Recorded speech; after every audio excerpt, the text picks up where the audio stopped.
तो welcome to the world of magic chemistry. Roshni chemistry में आप लोगों का atoms and molecules.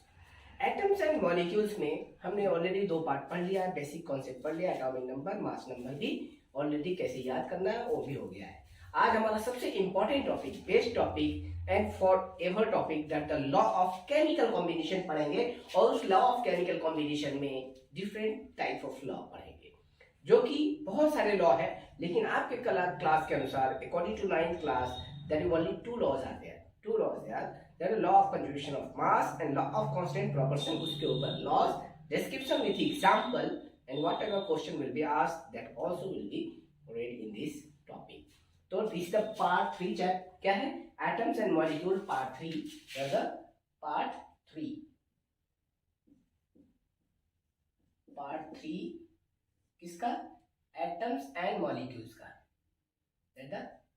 Atoms and molecule, atoms and molecule का पार्ट 3 हम पढ़ने वाले हैं, लॉ ऑफ केमिकल कॉम्बिनेशन। सबसे पहला बात, लॉ ऑफ केमिकल कॉम्बिनेशन होता क्या है, ध्यान रखिए। मान लीजिए टेक द टू एलिमेंट्स, ठीक है, combine together to form a product, ठीक है, obeys the certain laws, कुछ लॉ को वो फॉलो करता है, तो उसी को हम क्या कहते हैं, लॉ ऑफ केमिकल कॉम्बिनेशन कहते हैं। या reactant combine together to form a product, and follows the certain laws, ठीक है। और बोल सकते हैं the law which governs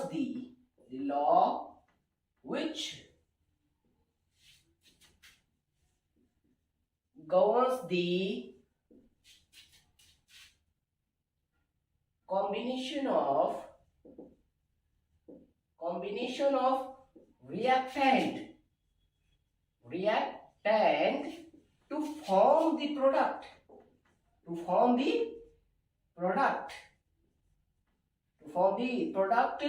is called as what?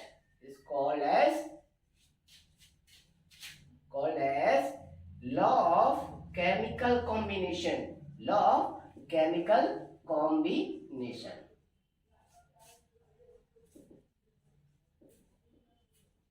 That's the law of chemical combination. और याद रखिएगा, एंटोनी लावोइजर इसके फाउंडर हैं, ठीक है। Antony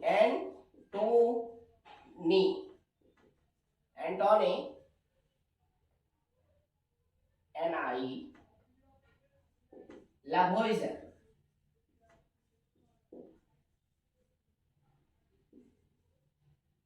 laid the foundation.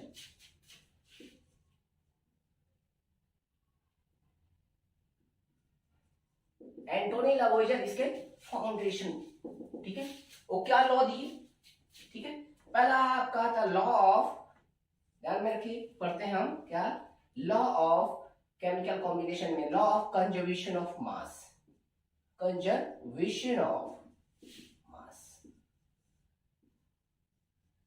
इसका मतलब क्या हुआ, ये law of conservation of mass कहता क्या है, ठीक है। Law of conservation of mass का मतलब क्या है। दूसरा लॉ है that is law of constant और डेफिनाइट प्रोपोर्शन।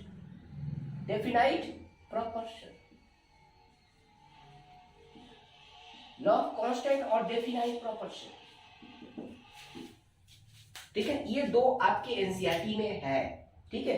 इसके अलावा थर्ड लॉ एक और भी है, फोर्थ भी है, फिफ्थ भी है, लेकिन जरूरत नहीं है। लेकिन थर्ड लॉ थोड़ा इंपॉर्टेंट है आपके कोई कॉम्पिटिटिव एग्जाम के लिए, तो उसको हम बता देंगे, लेकिन ये दोनों को अच्छी तरह से पढ़ना है। Law of conservation of mass, इसका कहने का मतलब है, अगर मान लीजिए A ऑफ A रिएक्ट किया B ऑफ B के साथ एंड फॉर्म किया C of C and D of D, ये रिएक्शन था। रिएक्शन में ये रिएक्टेंट है, these are called as the what? Reactant, और दिस फॉर्म कॉल्ड प्रोडक्ट। तो जितना mass of reactant is equal to the mass of product होना चाहिए। ये लॉ क्या कहता है, total mass of the reactant should be equal to the total mass of the product. तो क्या हुआ, this law states that mass neither be created nor destroyed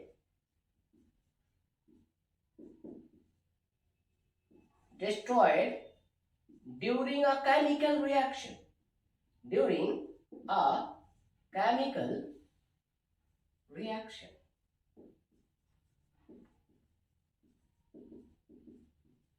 इसका मतलब क्या? It means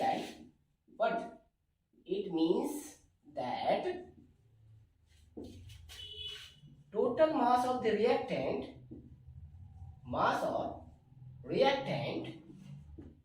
and product remains constant, remains same. It means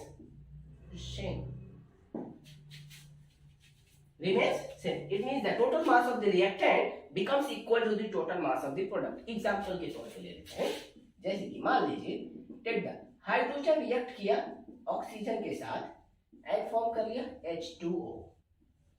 ठीक है, hydrogen react किया oxygen के साथ और वो फॉर्म किया कितना?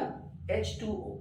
इसका मतलब क्या हुआ? हम सिंपल सा टर्म में समझा रहे हैं कि अगर मान लीजिए टेक द एग्जांपल, ठीक है, लेट इट बी, अगर हमने यहाँ पे 4 ग्राम हमने लिया हाइड्रोजन, 4 ग्राम हाइड्रोजन लिया, ठीक है, अगर यहाँ पर 32 ग्राम ऑक्सीजन लिया तो आप खुद बताइए वाटर कितना बनेगा. अब सोच सकते हैं कितना हो सकता है. तो क्या हुआ? 13 + 2 कितना? 4 कितना हो गया? 36 gram of water will form. मतलब total mass of the reactant will be equal to the total mass of the product. सीधा क्वेश्चन कैसा आता है? What type of question will be asked in this topic? तो ये ऐसे reaction दे देगा और उसमें से क्या होगा? कुछ रिएक्टेंट का वैल्यू, कुछ प्रोडक्ट का वैल्यू दे देगा और बोलेगा इसका वैल्यू दे दिया x, y, z. ठीक है, तो what is the value of this? Find करिए. तो क्या होगा? This plus this equal to this plus this. तो ये क्या वैल्यू आपका? इस वैल्यू को आप फाइंड कर सकते हो. तो इस तरह का क्वेश्चन आता है लॉ ऑफ कंजर्वेशन ऑफ मास से इन सिंपल फॉर्मेट. कुछ भी डिफिकल्ट टॉपिक नहीं है. ठीक है, आसान भाषा में ऐसे क्वेश्चन आते हैं. ठीक है, या तो अगर आपको टेंशन लग रहा है तो मैं क्वेश्चन बना के दिखा दे रहा हूँ. उसके ऊपर एक क्वेश्चन ले लीजिए, इसके ऊपर क्वेश्चन हम बना दे रहे हैं. वो क्वेश्चन क्या है? जैसे कि मान लीजिए HCl react with CH3COONA form NaCl plus CO2 plus H2O. क्या बना दिया? NaCl, ठीक है, इसके साथ रिएक्शन करने के बाद क्या बना है? NaCl plus CO2 plus H2O. तो यहां पे ये रिएक्ट करने के बाद ये बनाया. ठीक है, अब आ जाइए क्वेश्चन में. या तो ऐसे कर सकते हैं, NaCl बनाया CO2 plus H2O. जैसे कि मान लीजिए टेक द एग्जांपल, या तो ये कर लीजिए या CH3COONA का एग्जांपल ले सकते हैं आप. NaCl plus CO2 plus H2O. यही एग्जांपल ले लीजिए. अगर मान लीजिए मैं यहाँ पे लिख दिया 5 ग्राम, टेक द एग्जांपल, मैं एक्चुअल वैल्यू नहीं लिख रहा हूँ. 5 ग्राम, ये ले लिया 12 ग्राम. ठीक है, रिएक्ट किया. ठीक है, अगर मान लीजिए मैं यहाँ पे कहता हूँ ये है 6 ग्राम, ये है आपका मान लीजिए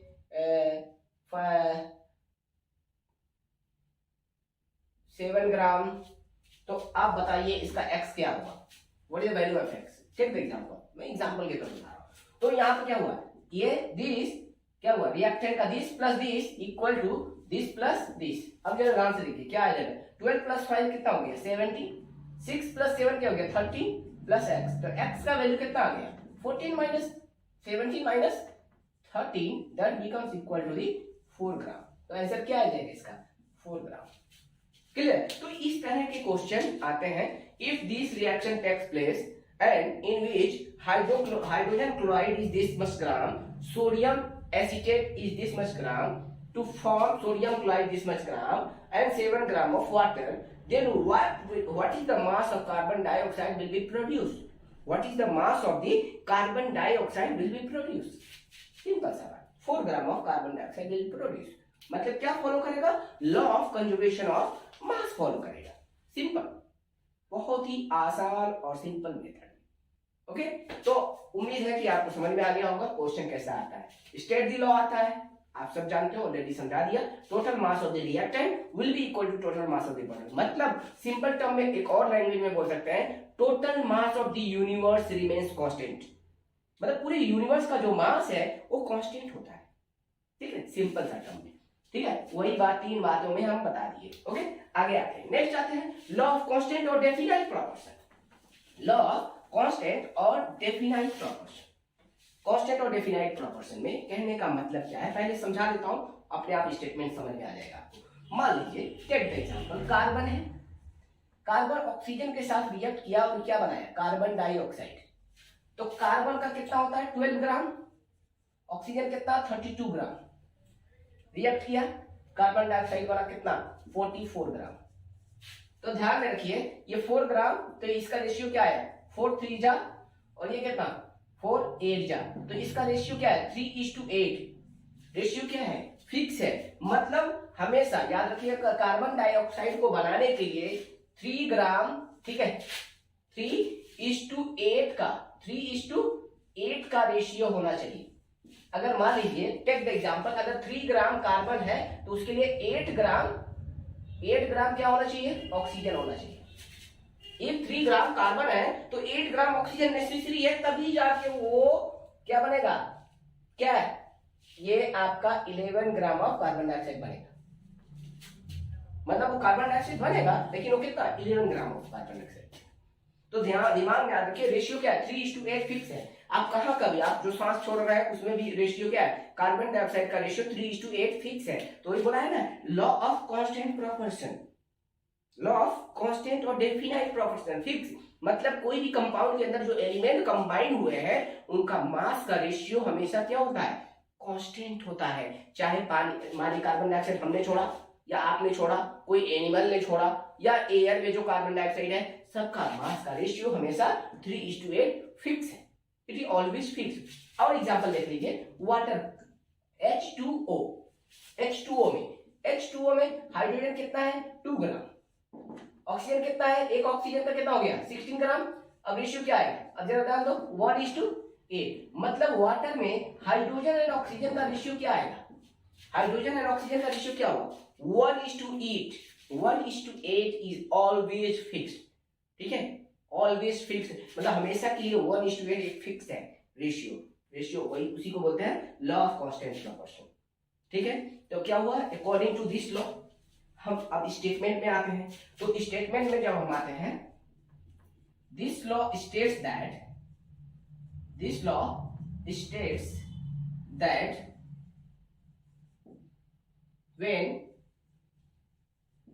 when 2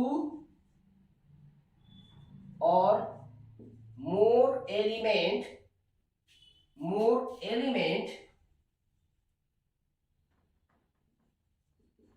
combine together, 2 elements combine together in a fixed proportion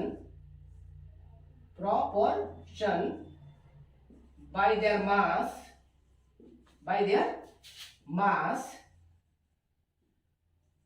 to form a compound,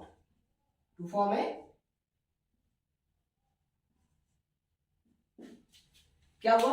2 या 2 से ज्यादा एलिमेंट कंबाइन किए, किसके लिए? कंपाउंड बनाने के लिए। तो उनका मास का रेशियो फिक्स प्रोपोर्शन होगा। मास का ratio, more element combine together in a fixed proportion bye their mass. उनका मास का रेशियो हमेशा क्या होगा? फिक्स होगा। चाहे वाटर, आप पानी यहाँ का पीजिए, भुवनेश्वर का पीजिए, लखनऊ का पीजिए, दिल्ली का, कोलकाता का, कहाँ का भी, और वर्ल्ड में कहीं का अगर वाटर है तो देन वाटर में हाइड्रोजन 2 ग्राम होगा और ऑक्सीजन 16 ग्राम होगा। मतलब रेशियो क्या होगा 1:8। मतलब अगर कोई वाटर है तो उसमें 1:8 का हाइड्रोजन एंड ऑक्सीजन का रेशियो होगा। मतलब 1 ग्राम हाइड्रोजन तो 8 ग्राम ऑक्सीजन।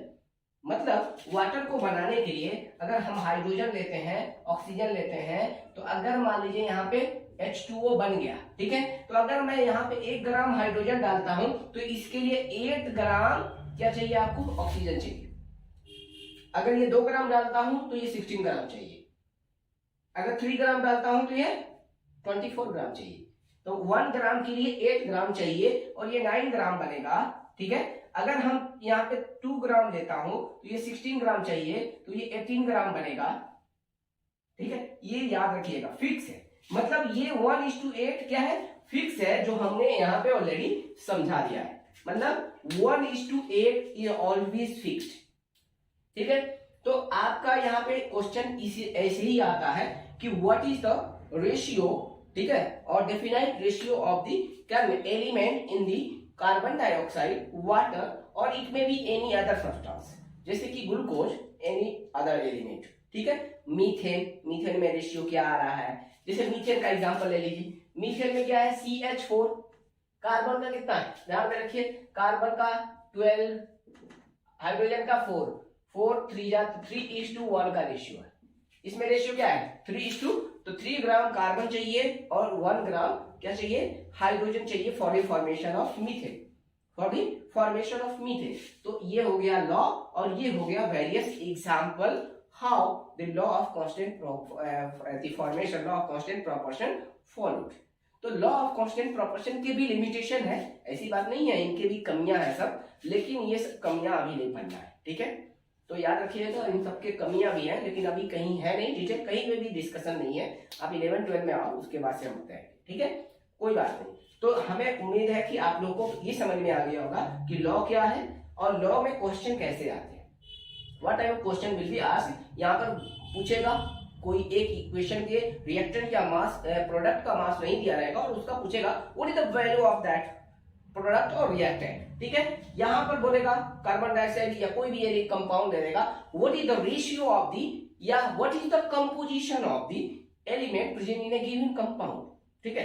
कंपोजिशन पूछ सकता है या रेशियो पूछ सकता है, याद रखिए। और इसको क्या फॉलो करते हैं लॉ ऑफ कांस्टेंट और definite proportion bye their mass का ये रूल्स फॉलो करते हैं। तो उम्मीद है कि आप दोनों लोगों को ये according to NCERT CBSE and ICSE ये सब में ये फॉलो होता है। अभी के जो टर्म 2 में एग्जाम में इतना ही है आपके कोर्स में, ठीक है। उम्मीद है आप लोगों को समझ में आ गया होगा। अगर फिर भी और एक्स्ट्रा पढ़ाई करना है, इसमें और एक्स्ट्रा जानकारी लेना है, तो आप कमेंट बॉक्स में जाइए, अपना प्रॉब्लम लिखिए और हमें उसमें प्रॉब्लम का सॉल्यूशन देने का मौका दीजिए। अगर आपको पढ़ाई पसंद आया please like and subscribe and share with your friends. आज के लिए bye bye. Welcome to the world of Roshni chemistry, myself Asad sir here. बहुत दिनों के बाद फिर से मैं आप लोगों का स्वागत करता हूं मेरे यूट्यूब चैनल पे, जो कि हम आज पढ़ने वाले हैं एटॉम एंड मॉलिक्यूल्स पार्ट 4। 4-5 दिन मैं थोड़ा गैप में रहा क्योंकि थोड़ा मैं वैक्सीन लिया था, वैक्सीनेशन की वजह से गैप में रहा, थोड़ा प्रॉब्लम थी, तो वो चीजें बात की बात है। आज हम पढ़ने वाले हैं Dalton's atomic theory, Dalton's atomic theory atoms and molecules part 4 पढ़ने वाले हैं। और इसके ऊपर पूरा डिस्क्रिप्शन के साथ साथ एज वेल एज क्वेश्चन भी हम पढ़ेंगे, जिसमें क्वेश्चन क्या क्या पॉसिबिलिटी होती है क्वेश्चन पूछने के लिए। तो पहले हम पढ़ते हैं डाल्टन्स एटॉमिक थ्योरी। तो डाल्टन ने दिया था एटम के ऊपर थ्योरी दी है, याद रखिएगा theory, not a law, not proved, theoretical sentence इन्होंने बस दिया था, उसके बाद से लॉ बनाया, ठीक है। तो अब ये थ्योरी क्या क्या था वो थ्योरी को पढ़ते हैं एक एक करके। तो पहला इन्होंने क्या बोला, फर्स्ट इसको बोलते हैं एक तरह से क्वेश्चन में बोलेंगे पोस्टुलेट्स, क्या बोलेंगे postulates of Dalton's atomic theory, इसको that is called as the postulate बोलेंगे। क्या कहेंगे इसको पोस्टुलेट बोलेंगे। तो इन्होंने बोला कि मैटर जो होता है सबसे स्मॉलेस्ट पार्टिकल जो बना होता है उसको बोलते हैं एटम, ठीक है। Every matter is made up of, every matter is made up of, made up of very small particles, very small particles called, very small particles called atom. उसको हम क्या कहते हैं? Very small particle called atom कहते हैं। उसी तरह से दूसरा उन्होंने क्या बोला, सेकेंड, ठीक है, every matter is made up of very small particles called atom, ठीक है। सेकेंड बात है, हम जब आते हैं तो दूसरा कहता है कि atom, neither atom is the smallest individual particle, ठीक है, atom is the smallest indivisible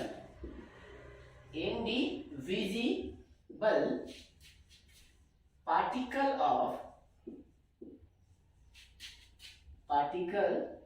of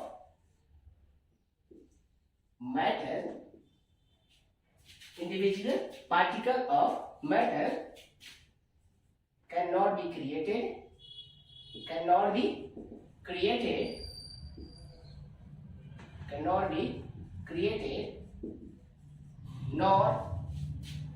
destroyed in a chemical reaction,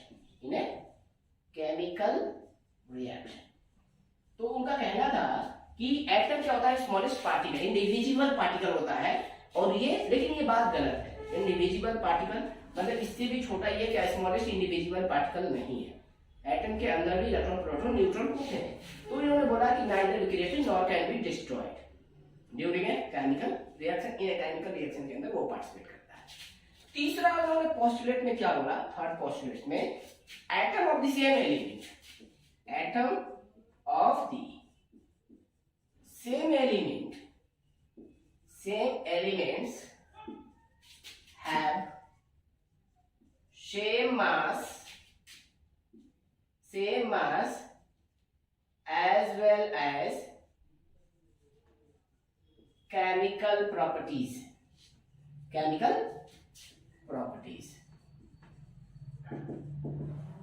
उनके पास क्या होता है? मास सेम होगा, याद रखिएगा, और प्रॉपर्टीज भी सेम होगा। तब atom of the same element, ध्यान रखिएगा, एक ही एलिमेंट का एटम है, लेकिन ये बात आगे चल के गलत हो गया है। अभी हम बताएंगे गलत क्यों हुआ, ठीक है, आगे चल के हम बताते हैं कि गलत क्यों हुआ। चौथा पॉइंट उन्होंने क्या बोला, fourth point, atom of the different elements, atoms of different elements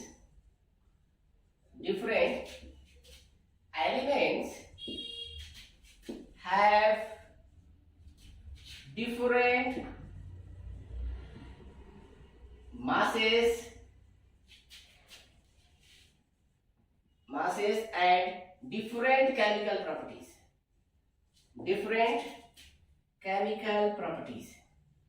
chemical properties. उनका मास और केमिकल प्रॉपर्टी दोनों अलग अलग होगा, ठीक है, मास and different chemical properties. Atom of different element, मान लीजिए कार्बन है, नाइट्रोजन है, दोनों अलग अलग एटम का है, तो उसका मास भी अलग होगा और केमिकल प्रॉपर्टी भी डिफरेंट होगा। उस समय के लिए ये बातें सही थी, लेकिन अभी चल के वो बातें सही नहीं रही, ये बातें गलत हो गई। वो क्या है, आगे देखते हैं। 5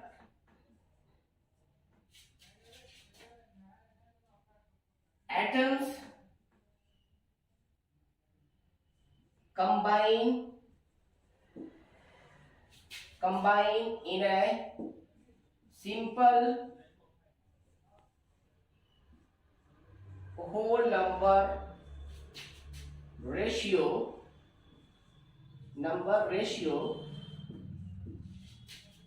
to form a compound.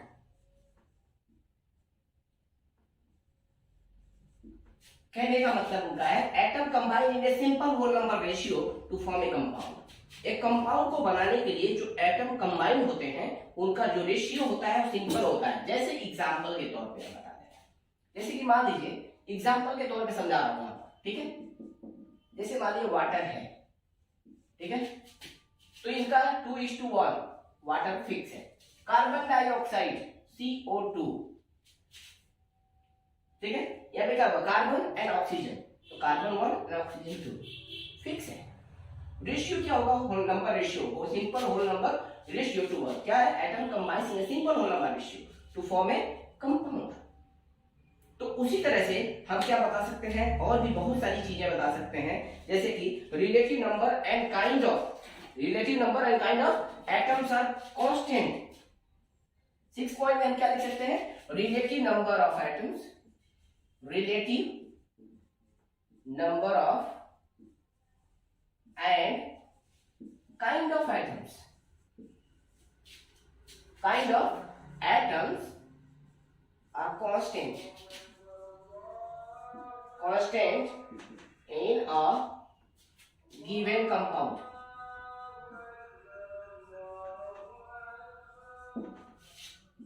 Example में हम ले सकते हैं, अगर हम एग्जाम्पल में लेते हैं कि टेक द एग्जाम्पल, तो एग्जाम्पल में ये बातें हो सकती है क्या, कि अगर मान लीजिए हम आते हैं कोई बात में रिलेटिवली, मान लीजिए हम बोलते हैं कि अमोनिया, अमोनिया में तो क्या हुआ, एटम, नाइट्रोजन का 1 एटम होगा और हाइड्रोजन का 3 एटम होगा, फिक्स है। तो क्या बोला कि relative number of kind of atoms are constant in a given compound, तो क्या हुआ, एटम कांस्टेंट होगा, 1 atom 3 atom, 1 atom and 3 atom, this is a constant। तो वो बात कह रही है, ये सारे क्या थे, डाल्टन्स एटॉमिक थ्योरी। तो ये पोस्टुलेट थे जो कि थ्योरेटिकल थे, थ्योरेटिकल इन्होंने दिया था। जो लिख पाए हैं अच्छी बात है, जो नहीं लिख पाए टेक द स्क्रीनशॉट और क्या है, pause the button and right it correctly. अब मैं इसे समझाता हूँ एक एक करके कि कौन कौन से लॉ का इंपॉर्टेंस है, कौन कौन से पोस्टुलेट का इंपॉर्टेंस है और जिसकी वजह से लॉ बना है, और किसका डिमेरिट है, लिमिटेशन है, ड्रॉबैक, क्या है, ड्रॉबैक है। तो उस ड्रॉबैक को अभी फटाफट इसके बाद से हम तुरंत समझेंगे, ठीक है, फटाफट लिख लीजिए जस्ट, ठीक है। अब मैं आता हूं आगे की बात करते हैं। अब ध्यान में रखिएगा, सबसे पहले समझते हैं कि इनमें कौन सा पोस्टुलेट से लेकर law of conservation of mass बना है, ध्यान से रखिए। सेकेंड लॉ, क्वेश्चन पूछेगा which postulates of Dalton's atomic theory, तो atom is smallest individual particle matter can neither be created nor can be destroyed during a chemical reaction। तो ये postulates को लेकर ही क्या बनाया गया है, law of conservation of mass, law of conservation of मास बनाया गया है। तो which postulates of the Dalton lead to the formation of, which postulates of the Dalton lead to the formation of क्या, लॉ ऑफ कंजर्वेशन ऑफ मास, ठीक है। दूसरा question पूछेगा कि which postulates of the Daltons lead to the formation of law of constant proportion, law of constant proportion। तो आपका question क्या answer हो जाएगा, क्वेश्चन नंबर 5 ये ठीक है, postulate number 5 will be the answer। which postulates of the Daltons lead to the formation of क्या, law of constant proportion और definite proportion, जो पिछले हम पार्ट्स में पढ़ चुके हैं, लॉ ऑफ केमिकल कॉम्बिनेशन। तो ये फिफ्थ पोस्टुलेट, क्या हुआ, atoms combine in a simple whole number ratio to form a compound. तो जो सिंपल होल नंबर रेशियो में ही वो बनाते हैं, हमेशा फिक्स रेशियो में ही रहते हैं। आप कहीं पे भी जाइए, वाटर जहां से भी लीजिए, उसमें 2 हाइड्रोजन और 1 ऑक्सीजन ही रहेगा। बात समझ में आया? तो ये सारे क्या रहे आपके, इससे क्वेश्चन दूसरा, ये 2 पॉसिबिलिटी होती है, ये क्वेश्चन पूछता है, ठीक है। दूसरा पूछता है right the postulates of the Dalton's atomic theory. ये सिंपल क्वेश्चन है, वो कॉमन क्वेश्चन है, कहीं पे भी पूछा जा सकता है। लेकिन क्वेश्चन ट्रिकी क्वेश्चन, ये क्वेश्चन, दूसरा क्वेश्चन ये which postulate lead to the formation of law of conservation of mass. यहां पर क्वेश्चन पूछेगा which postulates of Dalton's lead to the formation of law of constant proportion, second question. अब आता है, यहां पे देखिए बोला है atom of the same element have same masses as well as same chemical properties. मतलब एटम सेम एलिमेंट का है तो उसका mass and chemical property same होगा, लेकिन ये बात गलत हो गया। यहां पर एटम इज क्या है, वेरी क्या है, atom is the smallest particle. ये क्या हुआ, मैटर का स्मॉलेस्ट पार्टिकल एटम नहीं है, ये बात भी रॉन्ग हो गया। तो इसके बहुत सारे क्या हो गए, ड्रॉबैक हो गए। क्या हो गए, ड्रॉबैक हो गए। तो अब इसी बात में हम आ जाते हैं यहाँ पे drawback of Dalton's atomic theory.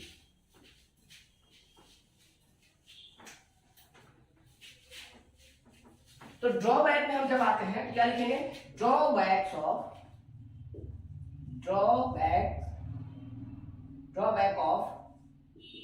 Dalton's atomic theory. ठीक है, डाल्टन्स एटॉमिक थ्योरी का ड्रॉबैक क्या था? पहला, atom is no more, atom is no more smallest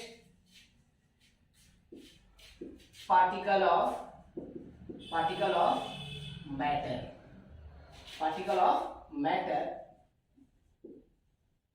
because it consists of electron, proton and neutron. क्योंकि इसके अंदर क्या होता है, ये तीन चीजें और भी होती हैं जो कि उससे भी छोटी होती है। क्या है? Atom is no more smallest particle of matter. Matter का स्मॉलेस्ट पार्टिकल अब नहीं रहा, ठीक है, अब वो क्या है? Electron, proton, neutron. इलेक्ट्रॉन उनसे भी छोटा, सबसे छोटा हो गया। ठीक है, आगे आते हैं दूसरा, सेकंड बात बोले थे उन्होंने कि क्या है, बोले atom of the same element. मान लीजिए कार्बन है, तीनों कार्बन के ही एटम है, कार्बन एलिमेंट है, लेकिन कार्बन का एटॉमिक नंबर 6 तो होता है, लेकिन मास नंबर क्या होता है? 12, 13, 14। इनके मास नंबर याद रखिएगा। ये जो मैं लिखा हूं ये क्या है? Mass number. ये क्या है? Atomic number, that is atomic number. तो याद रखिएगा, यहां पर ध्यान, उन्होंने बोला पॉइंट में, atom of the same element, atom of the same element have same mass. देखिए, क्या मास सेम है? सेम मास है? नहीं। और इन्हीं को क्या कहते हैं? इन्हीं रिलेशन को क्या कहते हैं? इस रिलेशन को आइसोटॉप्स कहते हैं। क्या कहते हैं? आइसोटॉप्स कहते हैं, आइसोटॉप्स कहते हैं। तो क्या है? For isotopes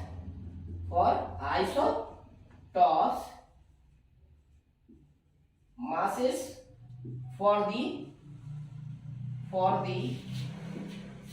atom of the same element, is different। इसीलिए क्या होता है? उनका डिफरेंट होता है, और ये वजह से दूसरा पोस्टुलेट्स का उनका आया। क्या? अब आते हैं तीसरा उनका क्या बात रहा? थर्ड बात में क्या है? तीसरा उनका प्रॉब्लम कहां पे आया? ध्यान में रखिए। थर्ड में क्या बोले? Atom of the different elements have different mass and different properties. ठीक है, अब ध्यान में रखिए, आर्गन का मास कितना पढ़ते हैं? 40, एटॉमिक नंबर 80। कैल्शियम का कितना पढ़ते हैं? कैल्शियम का 20, atomic number, mass number 40। Already ये सब हम याद कराए हैं आपको, ऑलरेडी इंग्लिश सॉन्ग के मैटर में हमने याद कराया है। पिछले पार्ट में जाइए, आपको पूरा मिल जाएगा। तो देखिए, मास 40 हो गया। देखिए, एटम अलग है, आर्गन, कैल्शियम, लेकिन मास सेम है, और इनके रिलेशन को ही क्या कहते हैं? ध्यान में रखिएगा, आइसोबार कहते हैं। क्या कहते हैं? That is the isobars. क्या कहते हैं? दो सभी को आइसोबार्स कहते हैं। तो ध्यान में रखिएगा। तो यहाँ पे बार ऊपर वाला सारा सेम हो गया, मतलब मास नंबर सेम हो जाए तो आइसोबार। ठीक है, याद रखिएगा, एटॉमिक नंबर सेम हो जाए तो आइसोटॉप्स कहते हैं। क्या कहते हैं? आइसोटॉप्स कहते हैं। अब जरा ध्यान से देखिएगा, तो यहाँ पे बोला कि atom of the different element have different mass and properties. तो यहाँ पे देखिए, डिफरेंट मास है क्या? नहीं है। तो याद रखिएगा, फॉर आइसोबार्स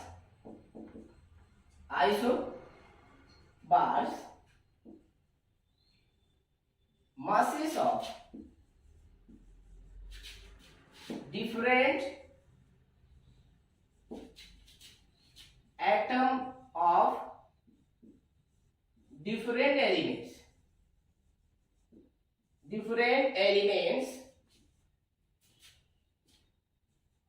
और सेम। तो ये बात है, इनका तीसरा डिमेरिट हो गया। तो ये तीन डिमेरिट बहुत अच्छी तरह से है, सिंपल फॉर्म में बोलेगा, what are the drawbacks of Dalton's atomic theory. और थ्योरी था इसलिए गलती होने का ज्यादा चांस होता है। कोई भी थ्योरेटिकल थ्योरी बोलने में कोई भी बात नहीं होती है, सिंपली बोल देते हैं, लेकिन कोई साइंस क्या कहता है कि हर चीज का हमको प्रूफ चाहिए, तो प्रूफ देना अलग बात होती है। तो उन्होंने थ्योरी दिया था, इसलिए गलत होने का ज्यादा चांस रहा, और बाद में सारी गलतियां मिली। ठीक है, तो atom is no more the smallest particle of matter. दूसरी बात है, atom of the same element, सारे एलिमेंट का ऐसा नहीं होता है कि सारे एलिमेंट का सारे एटम क्या होते हैं, क्या है, सबका मास सेम हो और प्रॉपर्टी सेम हो। देखिए कार्बन सेम एलिमेंट का है लेकिन इनके मास अलग अलग है, तो आइसोटॉप्स कहलाते हैं। और यहाँ पर देखिए एटम अलग अलग है एलिमेंट के लेकिन मास सेम है, तो यहाँ पर याद रखिए इसको कंडीशन को आइसोबार कहते हैं। तो उन्होंने बोला था atom of the different element having क्या, different mass and different properties. तो डिफरेंट मास है क्या, तो कुछ केसेस में ये लॉ क्या करता है, वायलेट करता है, इसीलिए ये पोस्टुलेट वायलेट करता है, इसीलिए drawbacks of Dalton's atomic theory. तो चार मेन क्वेश्चन बनते हैं इससे, क्या, पहला right the postulates of the Dalton's atomic theory, दूसरा which postulate lead to the formation of law of conservation of mass, second postulate answer होगा। उसके बाद से पूछेगा which postulate lead to the formation of law of constant or definite proportion, that the fifth postulate का question का answer बनेगा आपका। Next last question बनेगा right the drawbacks of Dalton's atomic theory. तो उम्मीद है आपको पढ़ाई समझ में आया होगा। अगर कहीं पे आपको डाउट होता है, क्लियर नहीं हुआ है पर प्रॉब्लम, तो आप प्लीज कमेंट बॉक्स में जाइए, अपना प्रॉब्लम को लिखिए। I will try my level best to solve that problem. Okay, अगर आपको पढ़ाई पसंद आया तो please like, subscribe and share with your friends. Bye bye, आज के लिए।